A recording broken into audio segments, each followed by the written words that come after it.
Really big news today as coronavirus continues to sweep around the world, and it is now about to be transparently obvious what we were talking about recently with the supply chains being disrupted in a way that's going to have enormous impacts. Hello, everyone. This is Chris Martinson. I'm here with your SARS-CoV-2 update, March 4th, 2020. This one's titled India Joins In. Really big, explosive news today, aka the honey badger virus. This thing you just can't contain it. It just will escape any enclosure you put it in. But let's start here with some of the news. First, stay off the princesses. You've probably heard about another cruise ship coming along, and Princess says the Princess, what is it? Whoever that is, the Grand Princess cruise ship. So remember, this isn't the Disaster or the Plague Princess or the Diamond Princess, as we call it. This is the Grand Princess cruise ship. Canceled its call at Ensenada, Mexico. Will sail directly back to San Francisco. The ship's coming back on Thursday afternoon, so we're recording this here on Wednesday, so it's got a whole day of steaming to get back there.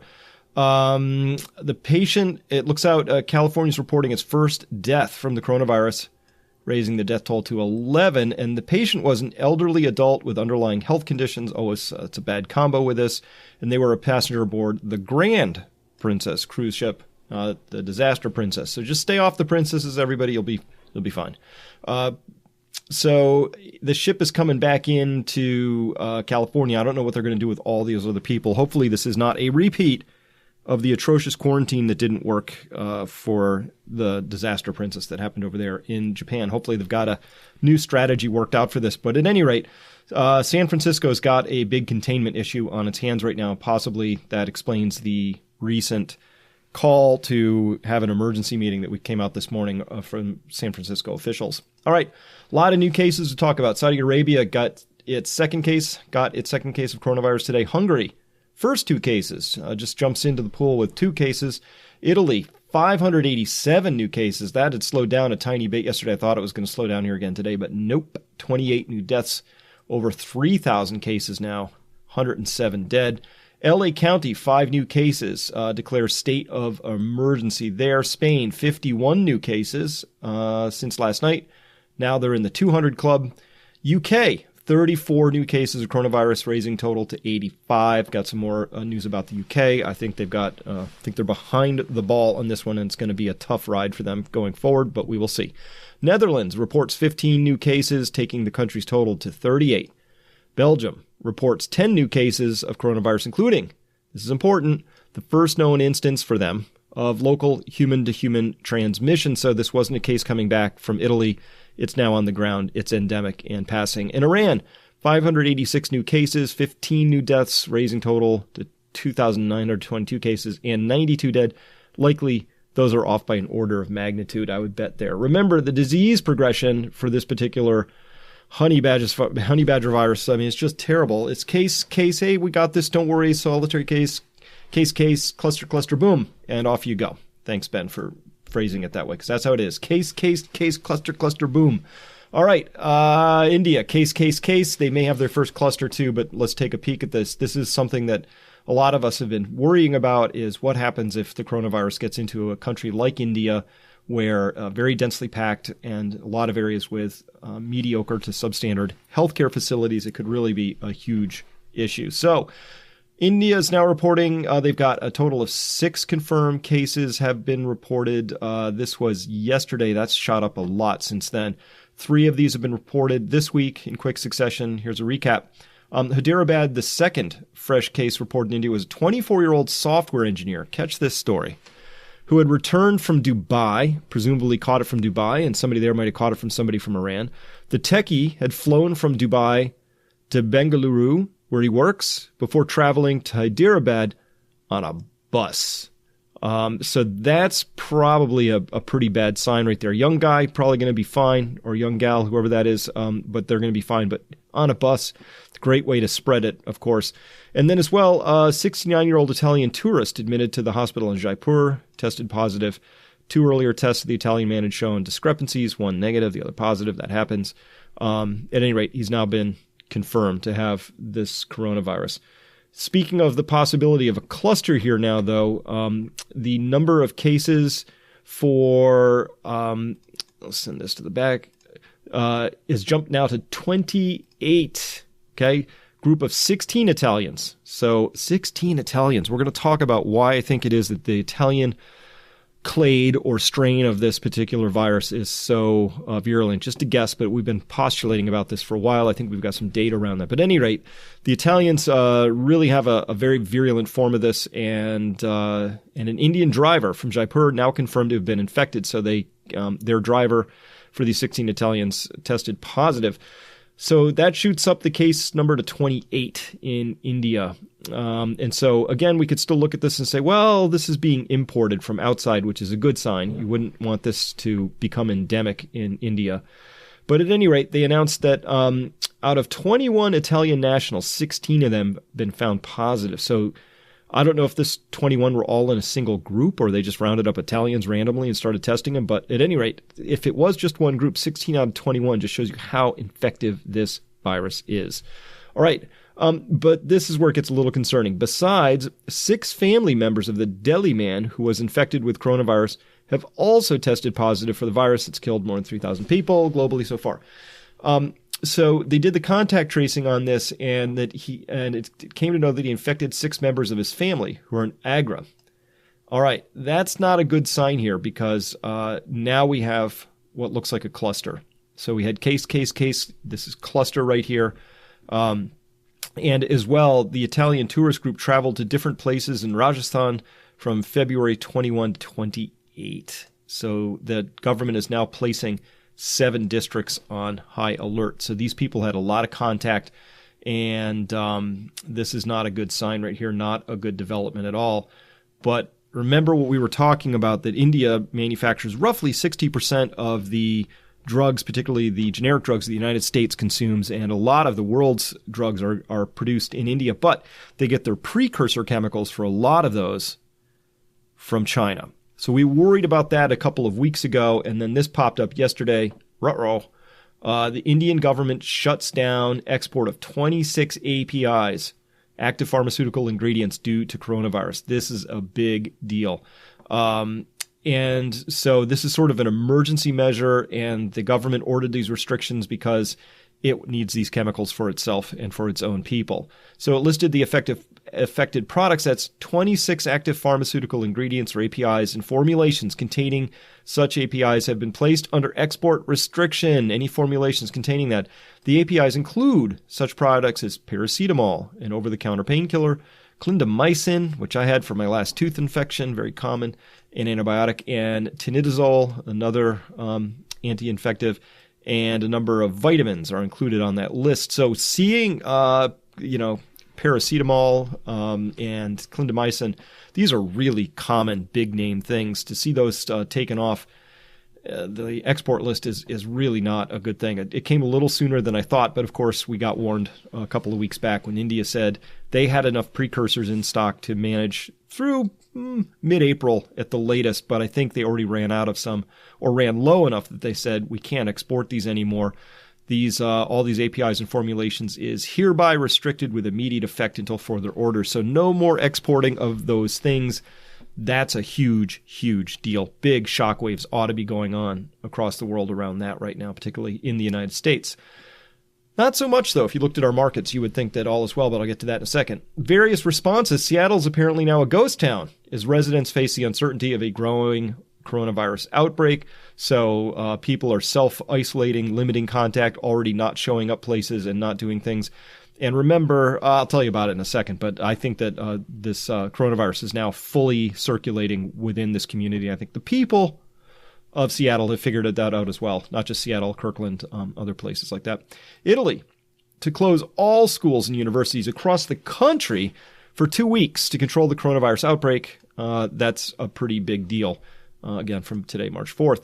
So this isn't just in the northern region. This isn't just around Milan in that county up there or province. This is all of Italy for at least 2 weeks.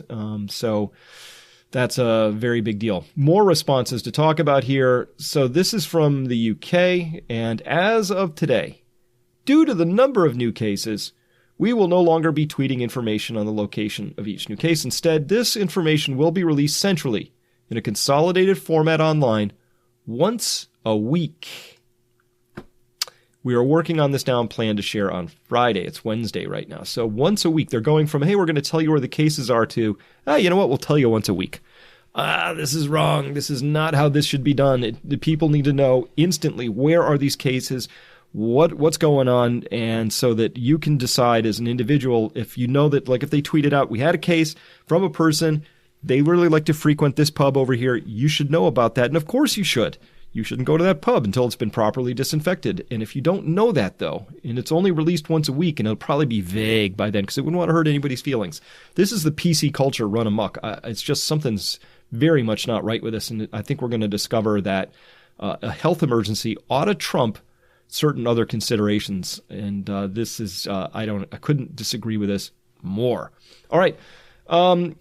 So, yeah, this is confirming all schools and universities are closed until March 15th. Germany's health minister says coronavirus has become a global pandemic, stating the obvious, but it's good to have people jumping on board with that. We've been saying that for weeks. It fit all the definition of a pandemic.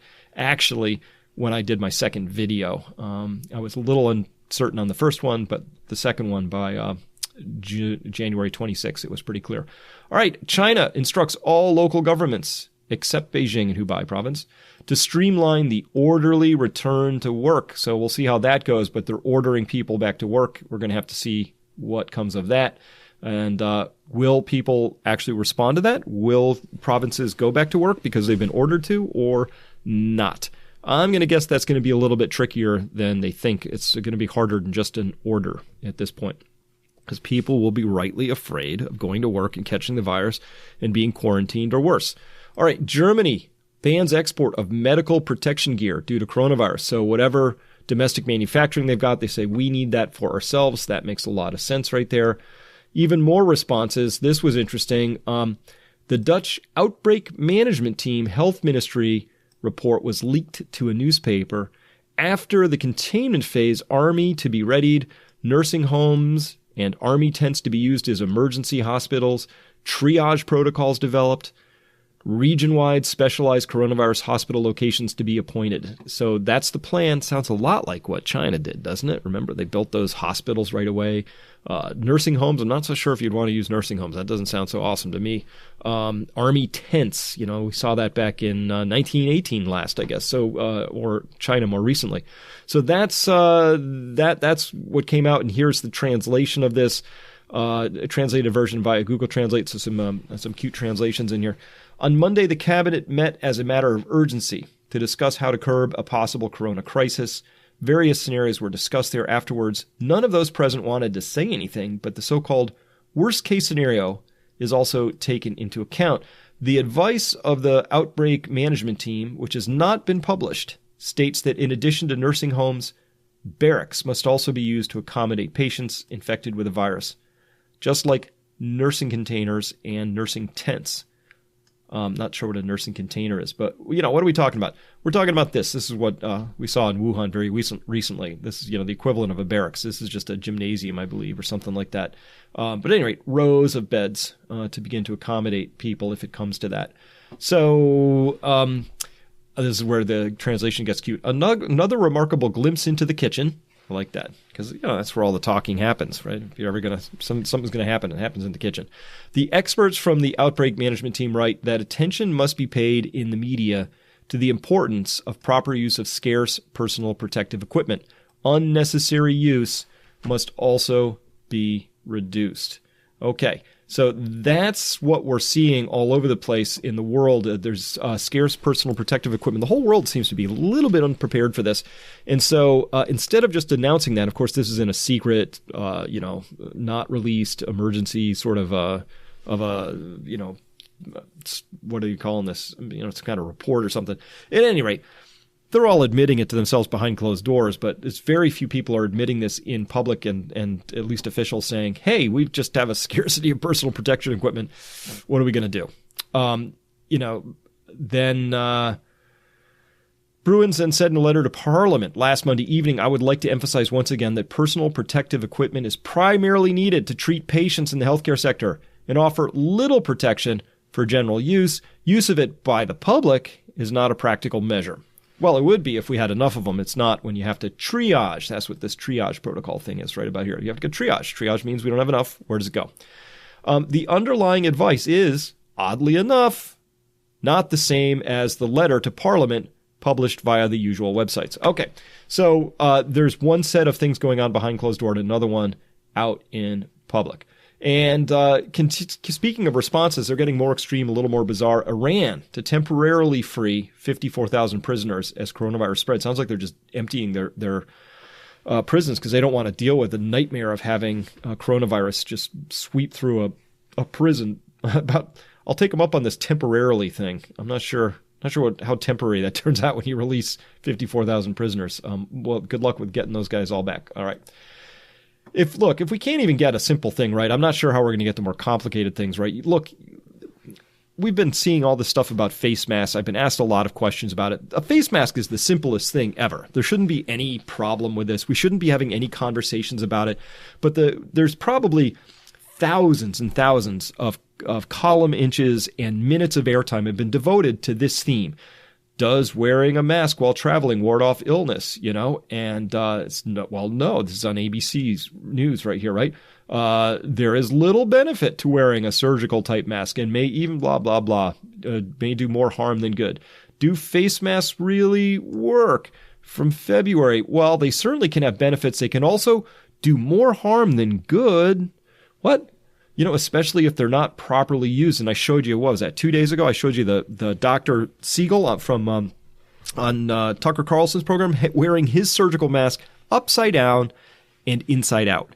You just couldn't be more wrong about that. So why is a doctor on TV showing us an incorrect use of a mask and then saying they're dangerous if they're used incorrectly? That something's not quite right there, of course. Should you get a face mask? Some types of masks we hear, however, can do more harm than good. These 3 days ago here in UAE, face masks may do more harm than good. From The Independent, we got, there's no evidence wearing masks on healthy people will protect them. Wearing a mask is tricky because it can create a false sense of security, according to their expert. The CDC, face masks should be used by people who show symptoms to help prevent the spread of disease to others. No, not just people who have symptoms. When you have an asymptomatic issue like we've got with this one, where you can be virally transmissive and infective during an asymptomatic period. So this is on the CDC's website right there. Take a screenshot. Here it is, because they'll probably pull it down later when they get embarrassed by this, like they were embarrassed by their testing protocols. All right. Just look at this. It's positively deadly if you're thinking about buying a mask. So this is coming out of United Arab Emirates down here. Look at all this awful stuff, according to this doctor here, a family medicine specialist says, well, use of these masks by the general public may impose pressure on the user's respiratory system and may cause respiratory diseases among its users. The use of these masks is also strictly forbidden for children. Oh my God, this is like what a public menace this is. Face masks. I had no idea. If the public wear face masks, they run the risk of infecting themselves with flu, because every time you touch an infected surface, then you touch the mask, which is on your face, you increase the chances of infecting yourself. So, no sense here that having a face mask would remind you not to touch your face. They're saying that it would give you a false sense of security. That's the danger here. Listen, Surgeon General of the United States 4 days ago says, urges the public to stop buying face masks. Not having a mask does not necessarily put you at any increased risk of contracting this disease. All right, folks, clear communication. It's really important. Not having a mask does not necessarily put you at any increased risk of, I'm going to have to flip all of that. Having a mask necessarily decreases your risk of contracting this disease. There, I've reversed everything and it makes more sense to me. Yes, having a mask necessarily decreases your risk of contracting disease. I'm with you. That's perfect. But look at this. Seriously, people, stop buying masks. U.S. Surgeon General, right? They are not effective in preventing the general public from catching coronavirus. Here's the problem, though. But if healthcare providers can't get them, it puts them and our communities at risk. So get it? They don't work for you. They work for healthcare providers. Listen, this is all BS, because what they really need to do is just be honest and say, look, we don't have enough masks. We have to triage. You shouldn't have them. We need them for ourselves, and we need them for our healthcare workers. You got it? And we might go, okay, if that's the case, you messed up. And so tell us, here's what you do. This would be what I would recommend. I would say, okay, tell us how many masks we have and how long they're going to last for the healthcare providers and how urgent that is. Then if there's any left over, how are you going to triage getting those out? Who should get them next? Should they go to old folks' homes, the people most at risk, people with comorbidities? Tell us that. And then tell us how fast you're getting our manufacturing up and what's the manufacturing schedule. And when they do start coming off of the new lines, how are those going to be distributed and what's the program? You tell me that. You tell me where I sit on this whole program. I'm going to be very calm and collected. But if you don't tell me any of that stuff and I see a couple sitting on the shelf at Home Depot, I'm snapping them up. But look how silly this is. I mean, it's just pretty much everywhere. And oh yeah. And let me just change that real quick again. All right, let's listen in.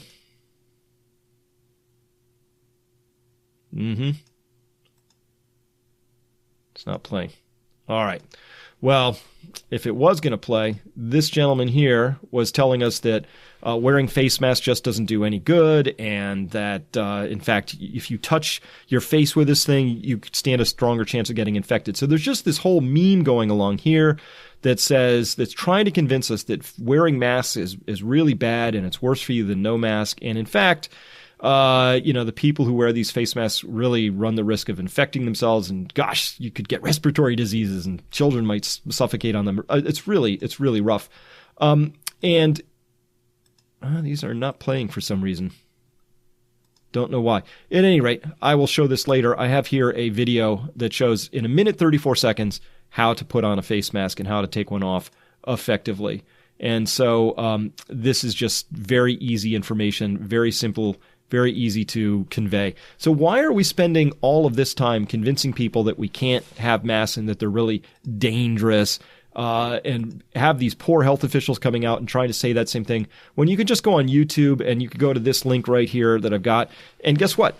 In 1:34, you'll find out how to properly fit a face mask. And of course, the thing that drives me the most nuts is that they're actually sort of saying the right thing here, which is they're really not effective in preventing general public from catching. That's not the point of a mask, right? The N95 mask prevents you from inhaling anything, so that protects you, but you need those surgical masks on everybody who might be sick or is sick to prevent them from coughing and expelling and putting into the air in either droplet or aerosol form this virus. So if everybody wears a mask, that's how you stop a disease. No question about it. So when we finally get our masks up to snuff, and it turns out that we're manufacturing plenty of them, and now the Surgeon General realizes that what we have to do to snuff this disease out is get everybody wearing a mask, which is the way you do it. That's the gold standard. That would be the way you would stop this disease. If everybody wears a mask, then it's awesome. We don't have enough for everybody. But imagine now, we want everybody to start wearing them. Now they're going to have to undo all of this programming. All these people are going to be really suspicious. There's going to be a lot of people who are going to say, I'm not wearing a face mask. Those things are dangerous. I remember that. They're going to get this message drilled into their head when, in fact, what these people ought to be doing with this face mask message is very simple. They ought to be saying, we screwed up. We failed to plan. Therefore, we plan to fail. And we're sorry about that. We won't mess up again. But you just self-limit. Keep yourself isolated and away from people. Get your social distancing on, and we'll tell you, we'll be very forthright, and we'll tell you when masks are available next. But I think this is terrible to run this message, because they're going to have to undo this message when the masks become available. So this is dumb, really dumb. All right. A lot of people sent me this. It's a recent study that came out. It's pretty intriguing because it talks about two different types, two different clades of groups of the coronavirus. COV, the S-Cov and the L-Cov. So these two different types could account for a lot of what we're seeing in terms of the difference in why, say, the Italian cases are so much different, so much more virulent, so much more deadly than, say, the ones we're seeing in maybe South Korea or in China right now. So this is pretty interesting. I'll let you read the whole thing here, but I got this part in yellow. Pretty important. They say here in yellow, population genetic analyses of 103 SARS-CoV-2 genomes indicated that these viruses evolved into two major types, designated L and S, that are well defined by two different single nucleotide polymorphism. So the nucleotides are those base pairs that are in the RNA strand. So single ones of those nucleotides can get changed, and if that changes, it changes the code, right? It's like a string of letters, but one of the letters is different. So if one of those letters is different, they're now looking at two different strains, right? And they're marked by these SNPs, the single nucleotide polymorphisms, that show nearly complete linkage across the viral strain sequence to date. Okay, very good. Although the L type, approximately 70%, is more prevalent than the S type at about 30%, the S type was found to be in the ancestral version, which comes back from this bat way back here. Whereas the L type was more prevalent in the early stages of the outbreak in Wuhan. The frequency of the L type decreased after early January 2020. So the L type looks to be more virulent in the sense that it transfers faster, more aggressively, and it actually causes higher levels of complications. So the L type, though it decreased after early January 2020, human intervention may have placed more severe selective pressure on the L type. So severe selective pressure means we're going to stop this one. So if somebody got sick, and they would be quarantined right away. If somebody got sick, then everybody they were in contact with would be traced, and they would all be quarantined right away. So because the L type presented itself more aggressively, right, and it spread more quickly, it was found faster, and so the L type would have gone away because that one was contained and collapsed, right? So the quarantines found the L type right away. On the other hand, the S type, which is evolutionarily older and it's less aggressive, might have increased in relative frequency due to the relatively weaker selective pressure, meaning, geez, if you just had very minor symptoms or you were even asymptomatic, you didn't notice it, hey, nobody would have come and quarantined you. You might have spread that one around. So, in fact, the more aggressive a virus is, like Ebola, just causes blood to come out of people's eye sockets and all that. It's very easy to contain, relatively easier to contain those very, very aggressive viruses. So this is interesting. They say there's two different types. And we really, really, really do need that. They're absolutely right. An urgent need for further immediate comprehensive studies to combine the genomic data, which they've got here now, with the clinical symptoms of patients. So we got to find out if those are connected. Because if there is an L type and there is an S type, you might even want to encourage the S type to spread while you're doing everything you can to contain the L type. So the question then becomes, what kind of a type do they have in Italy? And I don't have the answer to that right now. What kind do they have in Iran? I don't have the answer for that. So remember this, just a couple days ago, I talked about how in Washington state that because of the genetic type, this phylogeny, the family tree of this virus, that patient 1 in the United States and then this teenager later were 6 weeks apart. And the conclusion was that this stuff has been circulating in Washington for at least 6 weeks. All right. We're going to combine that with other very worrying data that's coming now that just came in from the same place from Trevor's, doing great work here. And now we're looking at the cases in Europe. And I'm very curious about those ones that are in Italy. And we talked about this case, even had this exact chart up a while ago on this show.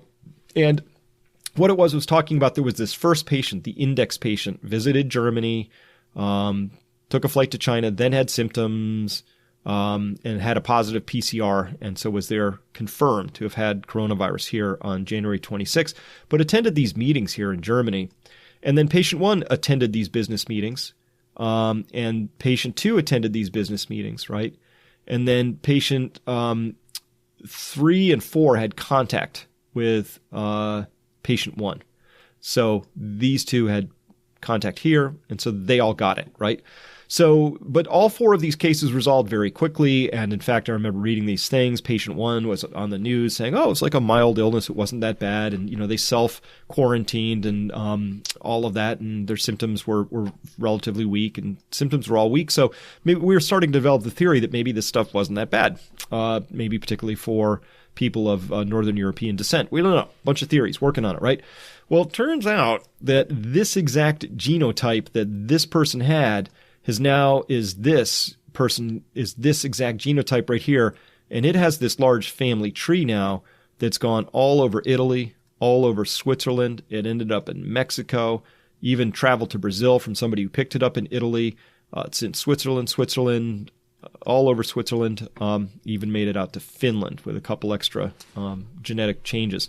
So what we're working on now is this idea that somebody comes in and they have it and it jumps all over the place. We don't even know all the places it's gone to get to this person 6 weeks later. That's what we're seeing here as well. Incredibly, it appears this cluster containing this particular genetic isolation, the Germany BATPAV1 2020, is the direct ancestor of these later viruses and thus led directly to some fraction of the widespread outbreak circulating in Europe today. So it could be, this is how virulent this thing, it could be a single person coming in. I guess it always is a single contact at the beginning, right? But a single index patient transmitting it, and then we thought it was all contained here, but apparently it really was not all contained. And the other troubling part is that it means that it went kind of underground, undetected for quite a while until it exploded into Italy, right? There's a big gap between these two sets of cases because these people were a month ago these were a month before the Italian symptoms started really showing up and breaking on the scene.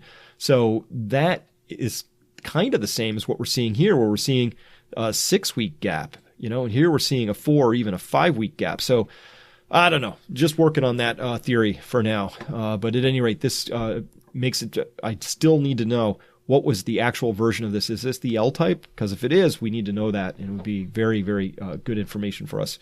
All right, flailing wildly. This is how I just really see everything that our central banks are doing right now to just pump markets and thing. I think it's the wrong approach, and for a variety of reasons, not the least of which is it doesn't provide money for Main Street. It doesn't help single struggling families. It just throws money into the markets as if that was a universally good thing all on its own, and it's really not for a variety of reasons, including bubble blowing. But the Federal Reserve here said that they are closely monitoring developments and their implications for the economic outlook. They're monitoring the coronavirus here. We will use our tools and act as appropriate to support the economy. Tools is a little broad. They actually have a tool. It's a hammer. And what do they do with their hammer? Well, they just lower interest rates and they throw money into the markets. Last night, the Fed had what's called a repo operation. They threw $100 billion into the U.S. markets last night because something's going on behind the scenes again. And what happens when they do that? Well, the S&P goes up a lot, and the Dow goes up a lot, and the NASDAQ goes up a lot. And all of this is happening, even though the cover story is stock surge after Democratic primaries, as if stocks are looking past the coronavirus and the loss of pharmaceutical ingredients from India and the fact that iPhones aren't being manufactured and the entire shipping container industry is just in complete upheaval, and on and on and on and on. That somehow what's more important than that is who's going to get elected president in November. It's just, that doesn't make sense to me. What does make sense is the Fed put a lot of money into the markets, and they used their magic hammer to make things go up again, which is fine. But again, no money was created to help actual people or to create more test kits or to pay for hospital bills for people who may be fearing what's coming if they do get this SARS-CoV-2 honey badger virus.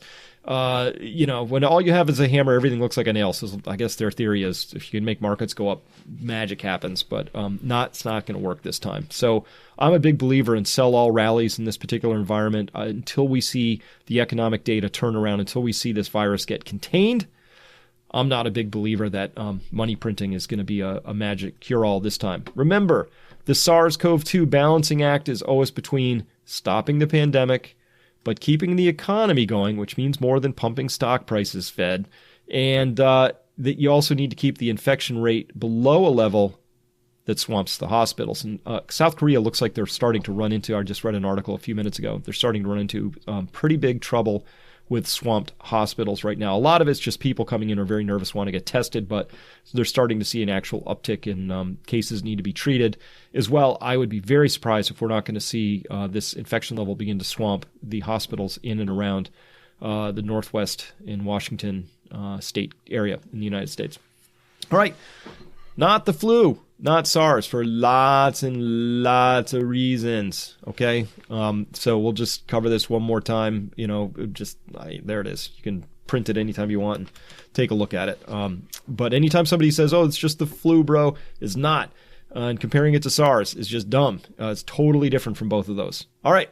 Conclusions for today. This loss of all these pharmaceutical exports, I read a bunch of other cases, and it looks like it might be up to 150. I don't have confirmation of that, so I'm going to have to wait. That was just a line in an article I read, but I want to see actual lists of export bans. But anyway, lots of pharmaceutical exports lost from India right now is a really huge deal. So actually, what do we know about for sure? Let's just go with what we know.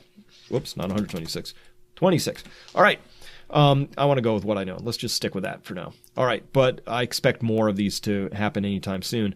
Central bank money printing. It's really not going to help at all here. It may actually cause people to lose more faith in the system, not less, because the Fed seems to be caring about taking care of those who own stocks at the expense or, without a care for those who don't own stocks. The world consists of more than stocks. We need a lot of help out here in the real world. And so money printing and throwing it into the financial markets. Yeah, it's fun if you go to Davos and all you do is rub elbows with Wall Street types and you go to the right parties. It must be a great job to have. But out here in Main Street, this stuff is actually really not helping, and it could lead to a larger accident downstream rather than helping. Genetic tracing of cases in both Washington and the EU demonstrate the virus has a really hugely, enormously, terribly large RO. It spreads super easily, but it also may have a quiet period where it kind of lurks for a while, and it looks like 4 to 6 weeks it may spread, and it may spread in a way that's undetected. I think that undetected spreading is happening all over the place. That sub-conclusion to this observation here right here is that it's already in many more places than we might suspect, and I've already started to limit my own social contact. I'm not going out unnecessarily at this point in time. I'm being very careful when I'm out in public. I don't have any reason to suspect it's in my area, except I suspect I don't know where it is at this point in time, and I think it's in a lot more places than any of us understand. Remember, case, cluster, cluster, boom, right? So it can explode on you really quickly. And by the way, face masks do help a lot, especially if everyone wears one, right? Asymptomatic infectivity says so. It's good if everyone has one. All these attempts to shame people into not wearing them is really... it's just an unfortunate way to go about it, saying we screwed up. We didn't have enough masks on hand. We really should have. If we were thoughtful about this, we would have. Standard preparations would indicate that a country should be ready for stuff like that, but I think that individuals should be ready on that front as well. That's why I preach personal preparation, because sometimes officials screw up, and when they do, they tend to do the blame game rather than the accept, fall on the sword, accept the blame where it's appropriate, and gracefully move on. So that's what's really happening around all of that. Remember, everybody, if you accidentally got unsubscribed by this channel, and I use that word accidentally lightly, it happens all the time. Remember to resubscribe here so that you can get all these latest updates when they come out. That's all I have for today. Thank you so much for listening. We'll talk again tomorrow. Hi folks, Adam Taggart here. Chris Martinson and I are the co-founders of Peak Prosperity. If you want to get alerted whenever we release a new video from Chris, just click the red subscribe button right beneath the YouTube video player. Once you've done that, a little bell icon will appear right next to it. Click on that bell. It looks like this. And that's it. The next time we publish a video from Chris, you'll immediately receive a notification from YouTube. Thanks for watching our videos.